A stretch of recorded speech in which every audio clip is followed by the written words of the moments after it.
तो प्यारे बच्चों नमस्कार, स्वागत है आप सभी का यस के एक्सीलेंस ट्यूटोरियल में। तो आज आप लोग देख सकते हैं कि ये सवाल कितना इम्पोर्टेंट है।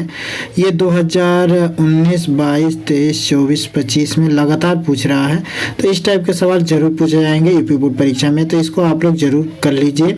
यहाँ पे देखिए, उस बिंदु के निर्देशांक ज्ञात कीजिए जो बिंदु ए माइनस में 1, 7 और 4 - 3 को मिलाने वाले रेखाखंड को 2 संबंधित 3 के अनुपात में विभाजित करता है। तो इसको कैसे करेंगे? माना रेखाखंड को विभाजित करने वाले बिंदु के निर्देशांक क्या है? x y है।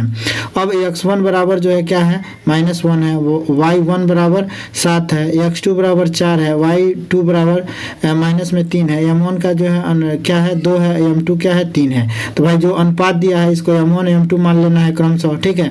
और यहाँ पे देखिए 2 बिंदु क्रमशः दिए गए हैं, तो यहाँ से आपको -1 और -7, यहाँ से x1 y1 हो जाएगा। x1 का मान -1 ले लेंगे, अब y1 का मान जो है क्या ले लेंगे? 7 ले लेंगे यहाँ से। और यहाँ से आपको जो है मिल जाएगा x2 और y2। तो x2 का मान ले लेना है 4 और y2 का मान ले लेना है -3 यहाँ से, ठीक है। अब इसके बाद से इसमें वैल्यू पुट कर देना है। यहाँ पे अंतर विभाजन के सूत्र, अंतर विभाजन की स्थिति में यह सूत्र होता है x और y का मान निकालने का, ठीक है। तो यहाँ पे m1 इंटू x2 धन m2 इंटू x1 बटे में m1 धन m2 हो जाएगा, ठीक है। और इसमें मान भर दिया गया है। यहाँ पे देखिए m1 का मान यहाँ पे 2 है तो 2 भर दिया गया। फिर x2 का मान यहाँ पे देखिए 4 है तो 4 भर दिया गया यहाँ पे।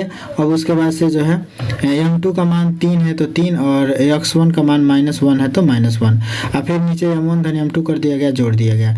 जोड़ने के बाद अब 4 दूना 8 हो जाएगा यहाँ पे, और 3 प्लस में 3 है, माइनस में 1 है तो -3 हो जाएगा। प्लस माइनस का गुणा होगा तो अब बटे में ये 5 हो गया। तो 8 में से 3 घटाएंगे तो 5 हो जाएगा और बटे में 5 हो जाएगा। तो 5 बटे 5 का मतलब काट देंगे तो ये हो जाएगा आपका 1, ठीक है।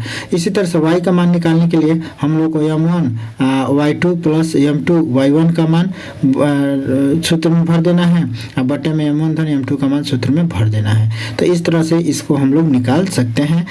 अभिष्ट में जो है देखिए, अतः ये लाइन लिखना जरूरी है कि अतः अभिष्ट बिंदु के निर्देशांक 1 और 3 होंगे, ठीक है। तो इस तरह से इस सवाल को हल कर देना है और मोस्ट इम्पॉर्टेंट है, इसको जरूर 2-3 बार प्रैक्टिस कर लीजिए।